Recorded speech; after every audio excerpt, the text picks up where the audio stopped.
Hey guys, it's Max with another video. Today we are going to be talking about Apple's October 30th Mac and iPad event. That was earlier today. They announced the iPad Pro, which does look really, really cool, very powerful, also very expensive.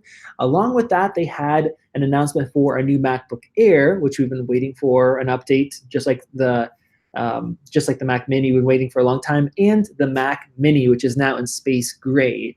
Now, a couple things really surprised me. There's also a few things that they didn't announce that was up on the website, which I will definitely be talking about. You guys may have a hint from the thumbnail, but a couple other things were disappointed. So if you're watching this video at a later time, make sure you guys have those notifications enabled. If you're subscribed, there's a box right next to a little bell icon. That way you'll get a notification if I go live in the future. That way you guys can join in. We're gonna have a little Q&A session as well.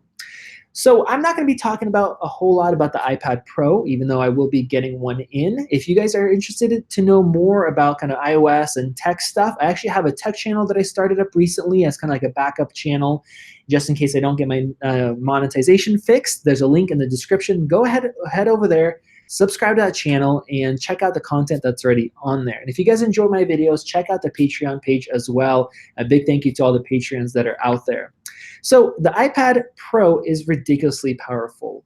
There's no Final Cut for it, which was one of my disappointments, because now I think they mentioned this kind of a statement that it's more powerful than 92% of laptops on the market, and I do believe them, because if you look at the new iPhones, they have a 6-core processor, 2 powerful cores, 4 slow cores, and you only use one side or the other. And if you kind of look at the rendering speeds and the Geekbench scores, they're ridiculously high, beating out Intel's low-end laptop CPUs. Now, this iPad Pro actually has 4 fast cores and then the 4 power-efficient cores, and it can use all 8 at the same time. And the graphics are about twice as good as the previous one. So the performance can be ridiculous in this iPad Pro. They have bumped up the prices, but unfortunately, unlike a MacBook Pro or a desktop, you don't have all the software available. So even though the performance might be very good and it's very small and light, we don't have, say, Final Cut or a full version of Premiere Pro or DaVinci Resolve. Now, that doesn't mean you can't edit 4K, and I definitely want to take a look and see how I can edit 4K video on this iPad Pro compared to, say, a MacBook. And I know there's a few different pieces of software apps out there, like I think LumaForge is a very popular one, where you get very good performance. And so that's going to be interesting to take a look at. Now, what I want to talk about more is the Mac side. So they finally updated the Mac Mini, and this thing is ridiculous. It's absolutely ridiculous. I will have some links in the video description after this video goes up on the channel. Basically, they're putting in a 6-core, 12-thread. It looks like the 8700K processor in there, and that thing is a beast. That thing is better than the top-of-the-line, top-spec iMac that's available right now. The multi-core performance is great. You get up to 64 gigs of RAM there, and yes, it is socketed, meaning you can get the cheapest 8 gig version and put in your own RAM, which is what I would recommend, because Apple is charging a ridiculous amount of money for upgrading the RAM. I think it's like $1,200 or something like that if you want to get 64 gigs of RAM. So don't do that. Do the smart option. Put it in yourself. And they kind of mentioned that they're listening to the consumers and what the people want, and they're putting that in. So that is great. You can also get 10 gigabit Ethernet in the Mac Mini. I might have said iMac Pro, but in the Mac Mini. The only other Mac that has 10 gigabit Ethernet is the iMac Pro, which the cheapest one is $5,000. And here you can get the base model, $100 extra, get 10 gigabit Ethernet. So that is crazy. And on top of that, you can get 4 Thunderbolt 3 ports, where the only other Mac that could do that is the iMac Pro. And it's also, the Mac Mini is also space gray, just like the iMac Pro. So I'm surprised they didn't call it like the Mac Mini Pro or something like that. So you can connect 5K displays, external graphics card units, and whatever else you want to it. Now the base price is $799, and of course it's going to go up from there. And you can get a lot of SSD, and you can actually, I think, spec it out to go over $4,000 if you get the everything maxed out, which is absolutely ridiculous. So it could be an alternative, an option to some of you guys if you already have like a 4K display and you want to grab it and start editing. Especially if you want to have an external graphics card unit that you can plug in. So my biggest disappointment isn't the fact that they're updating this this Mac Mini, which the first time it's had a quad-core or higher CPU since like 2012. My disappointment is, of course, the graphics. So it does have just integrated graphics, and it doesn't have Intel's Iris Pro graphics. So what Apple has done in the past is if a computer has integrated graphics, not dedicated, they would get better integrated graphics that would perform fairly decent. So this thing is a powerhouse. It can be stacked up. You can do like a server farm with them. They have some images with them stacked up, which are just kind of crazy. You have these huge rows of them. But the graphics card is definitely kind of not performing very well. Now, what you can do, like I said, is use an external graphics card like the Blackmagic eGPU, which they have a new one, which I'll talk about in just a bit. They didn't announce that. But if you start adding in the 6-core processor, say 32 gigs of RAM, and then you add in like a 5K display, like the LG Ultrafine that I use, then you add in an external graphics card unit, the price point is basically higher than buying an iMac 5K with everything integrated together. So that part of it's kind of tough, but of course you do have options if you just want to go with a 4K display, if you don't need as high end of a graphics card, that might be nice. So I'm really glad that they updated it, and it's definitely going to be something that people are going to buy and they are going to use. Now, unfortunately, just like with this whole lineup of new devices, they are raising the prices on everything. So on the low end used to be $500 to buy a Mac Mini. Now it's $800, and same thing with some of the other devices. Now, what I really, really wanted is not a new MacBook Air, which I'm going to talk about that MacBook Air on my other channel, which is linked in the video description. I'm going to do a dedicated, not live stream video about that. But I really wanted an updated iMac 5K. So that's our main video editing machine because we use Final Cut. And it is great. But now with some of these new codecs that are coming out, I really want and need more performance. And unfortunately, they didn't even update it at all. Now, the MacBook Pro that was just updated, say 3-4 months ago, that is getting another update. And I'll talk about that in just a second. But the iMac is still using the 7th generation Intel quad-core processor. So at this point, Intel's already released 9th gen CPUs. In fact, I have an 8-core 16-thread Intel 9900K, I believe, right over there on the desk waiting to be built into a PC. But the iMac is still running 7th generation processors. So this is disappointing. Now we have just 2 Thunderbolt 3 ports. It just seems really behind this Mac Mini now.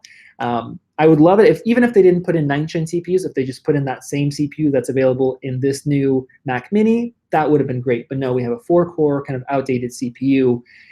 And yeah, I was just waiting to buy 1 or 2 of these iMacs for our day-to-day use, and now I'm not going to. So now we have a Mac Mini that has a 6-core, MacBook Pros that have 6-core processors, and their powerhouse kind of iMac 5K that doesn't have it. So that was very disappointing. The other disappointment, of course, is we did not get any sneak peeks on the new Mac Pro. Apple is said to be having a modular setup where you're going to be able to upgrade your graphics cards and not be locked down into like a trash can device that's going to have some thermal issues and stuff like that. So we were really hoping for like a one more thing, but that was not announced. So we have really no other info on top of that, and we don't have any dedicated Apple displays. That was kind of a rumor. That's what I was kind of hoping for. So none of that. Maybe all of that iMac and maybe iMac Pro updates and Mac Pro, that might be sometime in the future, but it definitely does suck having to wait. Now, on the positive end, and I know the title says good, great, and bad. On the positive end, they didn't announce this, but on the website, they have 2 new features which might be great for video editors. First off is a new external graphics card unit. So you guys may have seen my Blackmagic eGPU review. If you didn't, you can check it out on my channel. That is still there, but they added in the same exact unit with a better internal graphics card. So now you can get a Blackmagic external graphics card unit, which is the only external graphics card that can support Thunderbolt displays like the LG 5K. But inside, you'll have a VEGA 56 graphics card, which is the base graphics card in the iMac Pro. So all of that is good. We definitely needed something with more performance in it, especially if you guys saw my review, that Blackmagic eGPU with the RX 580 inside didn't really perform much better than the integrated graphics, the high-end graphics card available for the MacBook Pro, mostly because, in my opinion, because of kind of bottlenecking, having some data from the MacBook to the external graphics card unit and back. Theoretically, it's more than twice as powerful, but in the real world, especially for video editing, the performance was very similar, sometimes even worse. So that Radeon Vega 56 in the higher end one would be great. But what sucks is they priced it at $1,200. And I don't know if they did this on purpose now that people are going to buy a Mac Mini with a 6-core, and now you have this nice solution that can support 5K Thunderbolt displays. But $1,200 is kind of ridiculous because currently you can buy an external graphics card unit with a Vega 64, so the higher end Vega graphics card, the best available graphics card in the iMac Pro, for I think it was $850 or something like that. I'm going to look it up. I'll send you guys a link here, and I'll put a link in the video description as well. So much, much less expensive. Of course, it's larger. It is louder. But, geez, charging $1,200 for an external graphics card unit that can't be replaced in the future, you're locked in to that eGPU is, I don't know, kind of crazy. I don't know how much they're going to sell of those. It might just be a really kind of niche product. I can't find it right now for you guys, so I don't want to take more time on this, but I will link it once the video is live in the video description, the alternative that I personally would buy. The only kind of limitation is you can't use a Thunderbolt 3 display with it. So now on the probably biggest positive end is they upgraded, and they will be upgrading the graphics card in the 2018 MacBook Pros. So if you guys missed it, I have some videos on my channel on the MacBook Pros, and they put in 6-core processors into these MacBooks that are really, really fast. But there were 2 limitations. One is thermal limitations. They got too hot, so I was recommending kind of the base 6-core because at the end of the day, even though spec-wise there's a difference, real-world use for video editing, there really was no difference between the cheapest and most expensive CPU. The other limitation, which was maybe more so of a limitation, is the graphics card. They didn't have a better graphics card to put in, so basically you just got a slightly faster clocked version of the previous graphics card. So you have 2018 560X, which is slightly faster version of the 560 from 2017, which was a slightly faster version of the original Radeon 460, which launched with the redesign of the MacBook Pros.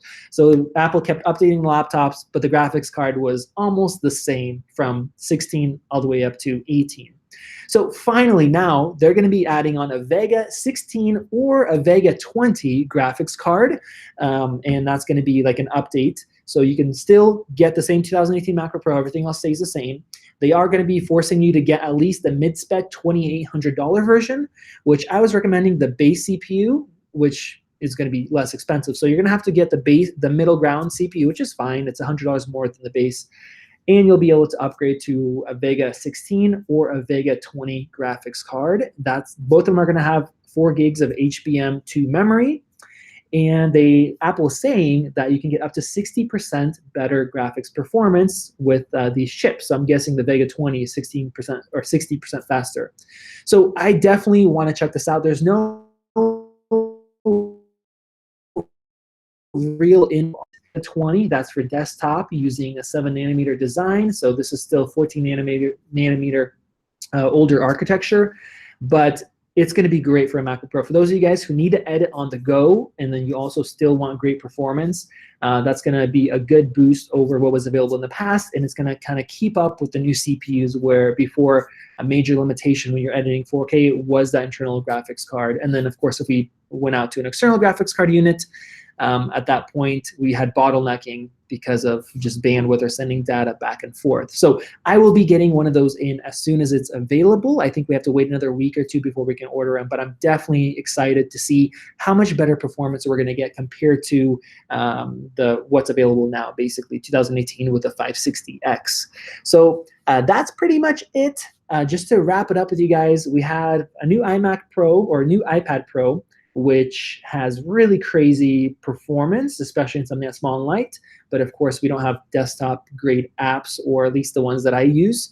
We do have a new Mac Mini with a 6-core CPU, which is awesome. It's probably going to be the fastest standard Mac if you don't count like the Pro line.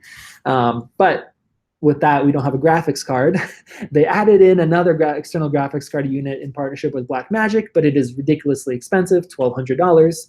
The iMac did not get updated at all, so now we're using 2 generations behind CPUs. Nothing else was touched, so that is a major disappointment. That's something that I really was waiting for.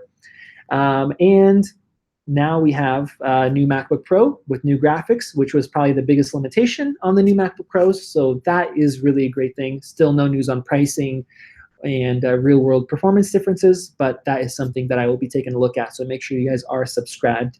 So thank you guys for joining in. Let's answer a few questions here.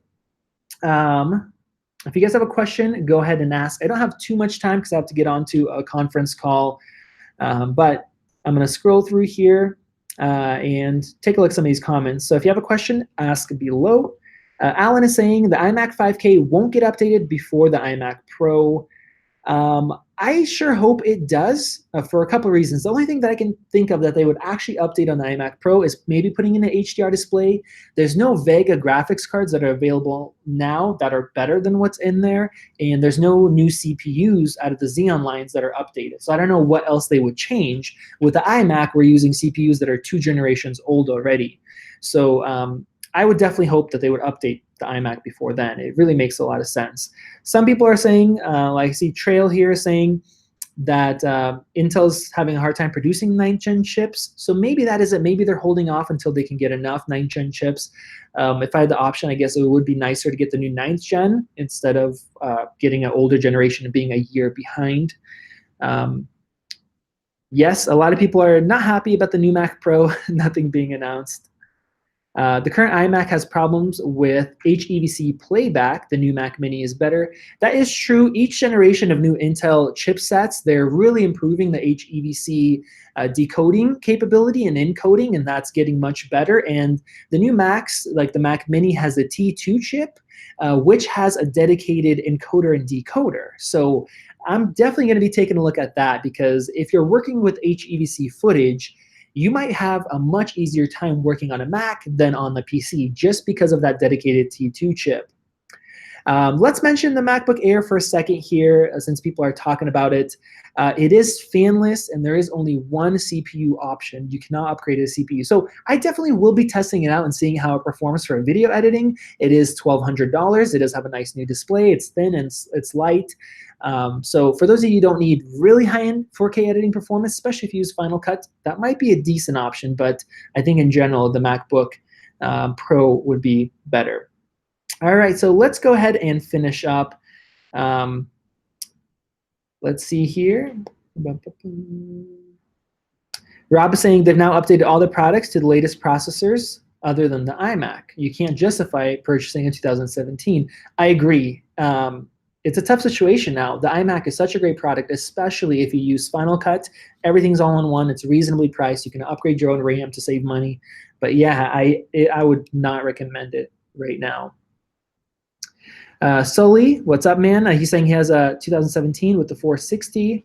Would there be a need to upgrade to the new MacBook Pros? At this point, not really, unless you really need 32 gigs of RAM. But with these new graphics cards, I think we might see a pretty good improvement, because that was really the biggest limitation.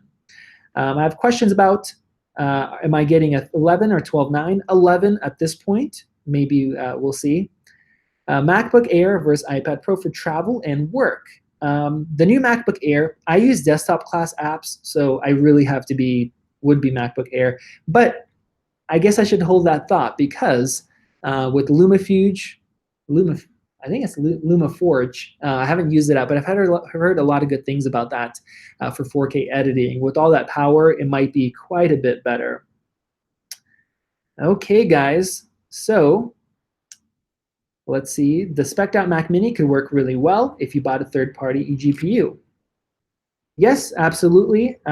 If you do get one, if you do get a Mac Mini, you'll definitely need to buy a third-party GPU kit. I would probably say our Radeon Pro 580 with an eGPU, and there's some good deals on Amazon as a bundle. So after this video goes live, I'll go ahead and post it so you guys can check out the video description.